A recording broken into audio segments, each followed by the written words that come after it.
Let me tell you, where in marriage, when it rains, it pours.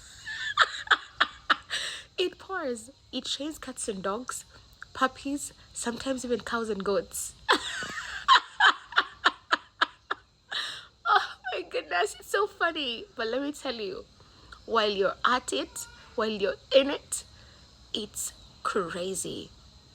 It can get you sobbing, because you know what, human beings, as women, we are emotional creatures. Men don't function like us. That's why they deal with things differently from how we deal with them. Yeah. So tip number one, tore emotion out of the equation. Remove it out of the equation. Don't focus on your emotions. Focus on, think with your brain, not with your heart. When your heart wants to decide, speak to it. Tell it, that is not your job. That is not your job. It's the brain's job to decide. The decision making is the brain's job. So yeah, in marriage, what marriage can humble you.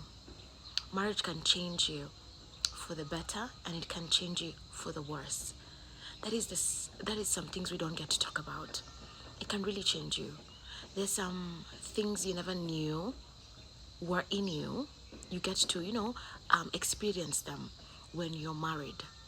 I don't know if you guys get what I mean, or you're in it, you understand what I'm saying, but there's some parts of you you never knew existed until you get married and you start living in this beautiful life. Sometimes it can be ugly, but most of the time it's beautiful. Is it? So yes, it can be beautiful only if you don't lose yourself. It can be beautiful if you love yourself. Yeah, it can be beautiful if you prioritize yourself, and it can be beautiful if sometimes you get to be selfish as well. That's when you're going to enjoy the beauty. But if you've lost yourself along the way, if you don't know who you are, if the person that you were before the marriage and the person that you are right now, you're not happy with that person, then you need to do some work. You need to do, if not lots of work, you need to work on yourself. Yeah. And I believe most of us get lost at some point. We do. Because, we get married, you were just living your life, and then here you are. Years down the line, you experience maybe pregnancy, or you experience not being able to conceive. See? It could be either or. You experience the pregnancy, or now you're going through the challenge of not being able to conceive. That thing is eating you up. That thing is messing up with your self-esteem. Maybe you have a very good man who is loving, appreciative of you, and who is very there through the journey, but it does something to you. It really does. And if you experienced having kids and losing kids, or maybe losing pregnancies, you're conceiving but you're never getting to the end of the journey, that too can do so much to you. That's why I'm saying, when you get into marriage, that's when you're going to understand that there's some things you never knew you had in you. You're going to see them while you're in this beautiful union. Yeah. And for me, I normally say, without God, nothing is easy. Without God, you will not get to the finish line. You will fight a lot. You will see Him for... living with men is ugly. Let's just say it. It is, especially when you've lost yourself. They can take you to hell and then take you deep, deep, deep in hell. Yeah, they can do that. The beauty, if you want to live with a man and live beautifully, never lose it. We normally talk about losing the spark because it's something that happens to us. But once you realize you've lost it, work towards fixing it. Work towards getting it back. It's not easy. But being confident, that thing can mess up your confidence. And without confidence, who are you? Without confidence, where will you go? In whatever room you're going to enter, your presence will never be felt. And if your presence is not felt in your own home, babe, you're going to get it rough. This man is going to treat you like some piece of shit. I promise you. Because men strive. Men love being with people who know themselves, and sometimes when it's too much, they try to crush it. They do. So you have to see who you're with, how he's behaving when you're all about yourself. You know, look good. It's not easy. I know I'm seated here telling you, oh my God, look good for you.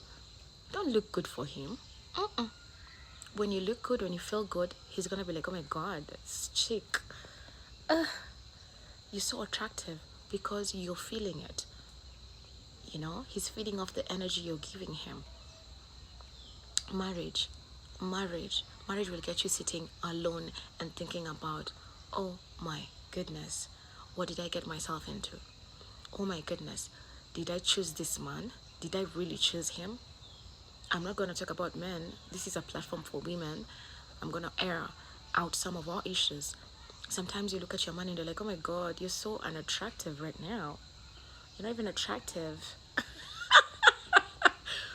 Sometimes you don't even want to shower with him. Sometimes you're like, oh my God, no, I don't want to sit and, share a meal with you.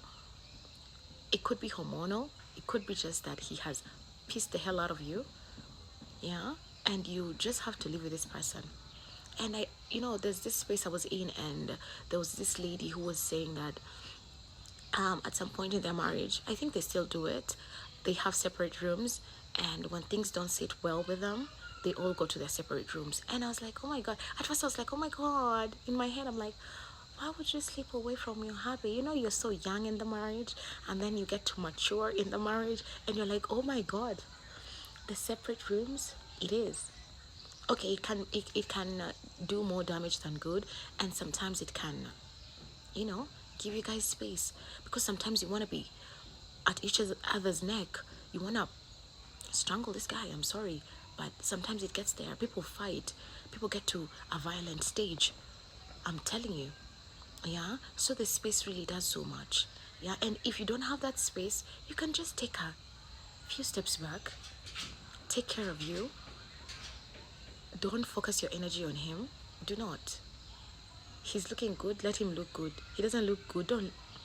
Let me tell you, Kwanzaa, the most beautiful thing about being in your own space and loving your own company, and just being comfortable, looking good and feeling good, and speaking softly, and not having the energy to fight. The beauty is, even if he's on his phone at wee hours, it will not bother you.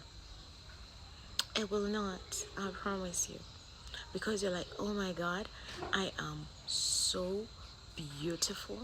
I know I can get whomever I want at whatever time that I want.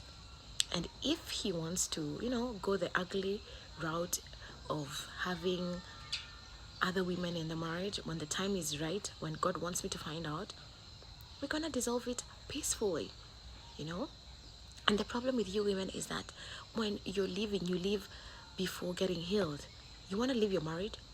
Stop being emotional. Do not leave while you're still hurting. Hurt until you cannot. You're like, oh my God, I'm no longer hurting anymore. I'm no longer hurting anymore. Plan your exit. Don't just leave. Oh my God, I'm leaving. Oh, you go suffer huko nje. No. Why are you suffering? Boo? If it's not serving you right, stay there. Heal.